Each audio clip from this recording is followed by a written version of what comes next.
La idea de combinar las imágenes con sonido grabado es casi tan vieja como la cinematografía en sí. Pero hasta finales de los años 20, la mayoría de las películas eran mudas. Este periodo, anterior a la introducción del sonido, se conoce como la era muda. Sin embargo, antes del cine sonoro ya existía el sonido en el cine. Rara vez se exhibían las películas en completo silencio. Se contrataban músicos y orquestas para acompañar la exhibición. Algunos exhibidores disponían de máquinas especiales para producir sonidos. Podían escucharse el ruido de una tormenta, el canto de los pájaros o el ruido de una calle transitada. Como el cine mudo no podía servirse de audio sincronizado con la imagen para presentar los diálogos, se añadían títulos o rótulos escritos en pantalla, para aclarar de esta manera la situación a la audiencia o para mostrar conversaciones importantes. Además, para hacer comprensibles las situaciones, los actores debían poner mayor énfasis en el lenguaje corporal y en la expresión facial. Los gestos se exageraban y los movimientos en escena debían ser contundentes. En los años 20, las películas cómicas tuvieron su época dorada. Las estrellas del género fueron Charles Chaplin, Lloyd y Buster Keaton. Cada uno de ellos desarrolló su estilo personal. Keaton, por ejemplo, nunca sonreía, y en películas como el moderno Sherlock Holmes de 1924, hizo contrastar su gesto impasible con los gags visuales basados en sus increíbles facultades físicas. 1926 fue un año de plenitud para el arte cinematográfico mudo, y Hollywood vivía tiempos dorados de prosperidad. Algunos experimentos ya habían demostrado que las ondas sonoras se podían convertir en impulsos eléctricos. La transición del cine mudo al sonoro fue traumática, como cualquier transición, ¿no? O sea, por un lado, la gran sorpresa de la aparición del sonido sincronizado, que ya no era sorpresa, ya existía desde mucho antes, intentos de diversas especies, pero eran los primeros largometrajes que se hacían.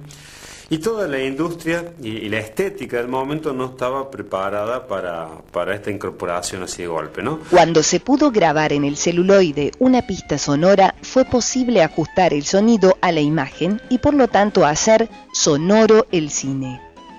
Corría el año 1926 y los hermanos Warner estaban decididos a transformar su compañía en una de las grandes de Hollywood, e iniciaron un proceso de expansión y desarrollo inédito hasta el momento. La novedad de la sonorización del cine tuvo una importancia crucial para la ambiciosa compañía. El primer método que parece sonido es el Vitaphone, que son discos sincronizados con la película, y esto se desincronizaba con cierta facilidad, un rayón en el disco que hacía saltar la púa, dejaba las cosas corridas de sincro, provocando situaciones bastante graciosas. En 1926 se estrenó en Nueva York Don Juan, con efectos sonoros y una partitura sincronizada. Luego, varios cortometrajes fueron perfeccionando los dos sistemas, el Vitaphone de la Warner y el Movietone de la Fox. En 1927 se estrenó El Cantor de Jazz, considerada la primera película sonora de la historia del cine. Bajo el eslogan "Aún no has oído nada", el film llegó a las salas de todo el mundo y marcó el comienzo del final del cine mudo. En 1930, el sonoro era un hecho, y el cine mudo había quedado atrás para siempre. En los años posteriores, la industria cinematográfica se convirtió en uno de los sectores principales de la economía norteamericana, generando cientos de millones de dólares cada año. Las películas se difundieron en varios países, dominando la oferta cinematográfica internacional.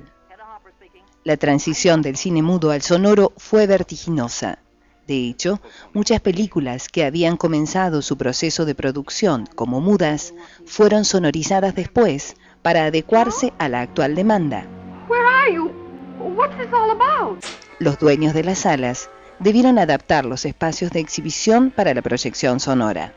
La grabación de sonido en las primeras películas era realizada por un grupo de actores que se situaba cerca de un micrófono fijo.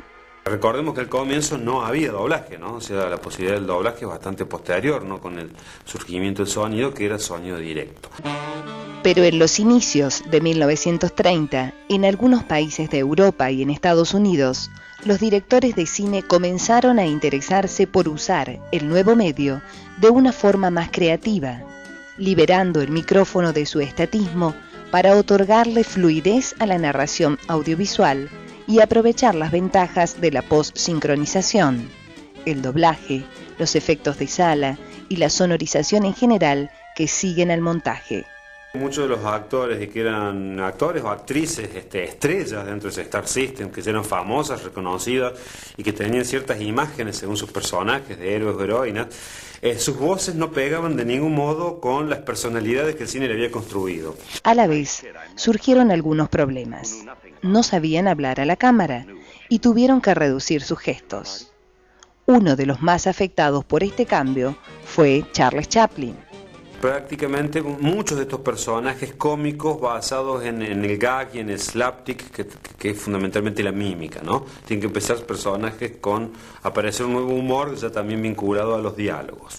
Los guiones describían escenas y situaciones, ahora ya los diálogos no tienen que ser como si alguien hablara de algo, sino que concretamente se tienen que decir palabras. You knew how much I loved you. How much I still love you.